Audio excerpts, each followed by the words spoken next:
تخيل معاك كده ان ليك كذا شخصيه مثلا منها عالم وشخصيه مشهوره جدا وشخصيه مثلا دكتور او مهندس او اي حاجه انت بتتمناها. الموضوع اكسايتنج مش كده؟ انا بقول كده برضه. طب تعمل ايه بقى لو قلت لك ان العلم بيدعم الموضوع ده اصلا بنظريه، والنظريه دي اسمها المالتيفيرس او الاكوان المتعدده.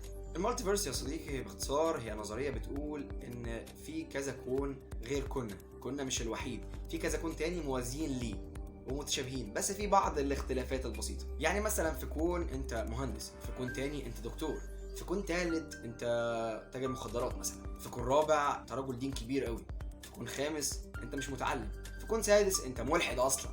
ولو سمعت فيلم سبايدر مان نو واي هوم او سمعت دكتور سترينج ذا مالتيفيرس اوف مادنس او حتى كنت من فانز بتوع مارفل، هتلاقي ان مارفل متبنيه فكره المالتيفيرس، وتقريبا ده اللي بيخلي مارفل ماشيه لحد دلوقتي. انت بيصحي اللي هو عايزه وبيموت اللي هو عايزه. ما انا شغال في المالتيفيرس بقى، انت مش عارف انت في انهي عالم اصلا. بس نسيبنا من مارفل دلوقتي ونرجع لمرجعنا. ممكن نوصف النظريه دي على انها مجموعه احتمالات بتحصل كلها في مره واحده بس في اكوان متوازيه. بمعنى ايه؟ بمعنى ان كل احتمال بيحصل لوحده في كون موازي. ما فهمتش حاجه صح؟ انا معاك. تعال نبسط اكتر. انت عايش في سلسله من الاحتمالات، حياتك كلها مليانه احتمالات. الاحتمالات دي العلم بيقول ان كلها بتحصل، ولكن كل الاحتمالات دي بتحصل في اكوان متوازيه، في اكوان تانية. تعالى ناخد مثال. كم مره انت بتمر بموقف وتحس ان الموقف ده بيتكرر معاك تاني؟ انت الموقف ده انا تقريبا حلمت بيه، او انا الموقف ده انا فاكر ان انا مريت بنفس الموقف ده. العلم هنا بيقول لك ان ده ممكن يكون في كون موازي اصلا، الموقف ده فعلا مريت بيه ولكن في كون موازي. طبعا انت قاعد دلوقتي بتقول ايه الهطل ده؟ بص يا سيدي، انا هقول لك دلوقتي تاريخ الهطل ده جه منين وبدايته كانت ازاي. ركز معايا الله يخليك. ارجع بقى كده بالذاكره يا صديقي لفيديو ميكانيكا الغم، ايوه اللي اتعمل في البرنامج هنا، وبالمناسبه هتلاقيه في جروب الفيسبوك بتاع اسره سنه وبنين. ماكس بلانك والعيله الكريمه بتاعت الحديثه قالوا ان الالكترون بيسلك سلوك الموجه وسلوك الجسيم. جه بعدها عالم قال اسمه وي ايفر. قال لك ايه العالم ده؟ بص يا سيدي، قال لك حاجه جامده قوي، يعني الله عليك يا وي ايفر. قال لك انشطار الالكترون او الكتله الصغيره، ركز معايا، انشطار الالكترون او الكتله الصغيره ده بيعمل انفجار كوني كده، او انشطار كوني. يعني مش عارف ايه الوصف ده، ننفجر كل ما الالكترون ينفجر او ينشطر. ايه يا عم الحلاوه دي؟ فقال لك ساعتها الكون بيتقسم نصين. واخد بالك انت؟ كون وبيتقسم نصين ان شاء الله. يعني النتيجه عن كده بينشطر الكون وبيحصل الحاجتين دول او الحالتين بيحصلوا في عالم، كل واحد فيهم في عالم تاني، يعني في عالم موازي، كل واحد فيهم بيحصل في عالم. النظريه دي بصراحه يعني لا رفض كبير جدا من الناس، يعني لان طبعا الموضوع مش مصدق ايه اللي انت بتقوله ده. يعني احب اقول لك يا صديقي ان الموضوع اتقفل على كده، بس اصبر كده، اصبر. بعد كام سنه كده جه واحد اسمه ألان جود. ألان جود ده اللي عمل نظريه الانفجار العظيم. ايه ده؟ هو تاني؟ ايوه هو تاني. هتقول لي ايه علاقه الانفجار العظيم يعني بالموضوع بتاع ميكانيكا الكم والجو بتاع المالتيفيرس كده؟ اقول لك بس اتقل بس كده تاخد حاجه نظيفه. اتقل عليا. عشان يثبت نظريه الانفجار العظيم استخدم نظريه ثانيه اسمها الجاذبيه العكسيه، وده بيقول لك ان نتيجه التنافر بين الجزيئات ممكن يعمل اصلا مجره ثانيه لوحدها.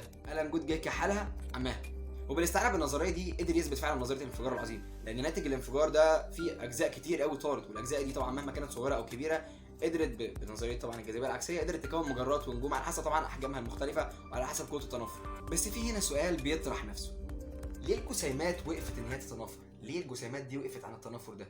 وليه ما كملتش تنافر وكونت اكوان جديده ومجرات تانية؟ طبعا انت هنا بينت ان انت كده فردت عضلاتك وانت جامد. يعني احب اقول لك ان اصلا فكروا فيه وبل جاوبوا على السؤال كمان. في واحد اسمه فلينكن ده حضر محاضره لألان جود وفعلا هو فكر في السؤال ده وبل جاوب عليه كمان، وقال لك ان الجسيمات ما توقفتش ولا حاجه، هي شغاله، والانفجار العظيم ده ما كانش اول انفجار يحصل اصلا ولا هيكون اخر انفجار، في انفجارات تانية جايه، واحنا ما بنقدرش نشوف الاكوان التانية لان بيفصل بين كل كون والتاني حواجز زمكانيه بتمنع اختلاط الاكوان دي. النظريه ساعتها ما لقتش قبول وفلينكن ساب الموضوع خالص اصلا ورمى طوبته يعني، ولكن في بعض العلماء بنوا اساس على الموضوع ده وبداوا يكونوا اراء وحاجات زي كده ونظريات على فكره الاكوان المتوازيه او المالتيفيرس. واللي قعد احياء الموضوع تاني ده كان علماء الرياضه. علماء الرياضه برضو كانوا مؤمنين بالنظريه دي لان في بعض المعادلات الرياضيه الصعبه عليهم ما كانوش قادرين يحلوها اصلا، فتخيلوا كده وتصوروا ان هم في كون تاني هيقدروا يحلوها، في كون موازي يعني هيقدروا يحلوا المعادلات دي. وتحس هنا يا صديقي ان يعني بتوع علماء الرياضه دول قاعدين اللي هو اي حاجه مش عارفين نعملها كون موازي. ايه ده؟ في ايه يا جماعه؟ ولكن يا صديقي يظل المالتيفيرس كلام على ورق. مين عارف، ممكن بعد كام سنه مع تطور العلم يقدروا يثبتوا حاجه. احنا كل سنه فعلا بنكتشف حاجات جديده، ممكن فعلا النظريه دي تكون حقيقيه وممكن تكون مش حقيقيه، محدش عارف. واحنا بصراحه عايزين نعرف راي كل واحد فيكم. يا ريت تكتبوا لنا في الكومنتس تحت ايه رايكم في موضوع النظريه دي، هل شاكين انها حقيقيه اصلا؟ يا ريت لو حد عنده راي يعني شاركونا بيه. واحنا ان شاء الله هنعمل حلقه تاني برضو عن النظريه دي بس بنظره مختلفه شويه، مش تبقى طويله قوي، هنتكلم عن حاجه معينه كده فيها. استنونا ان شاء الله في حلقات جايه كتير وهنعرف اكتر.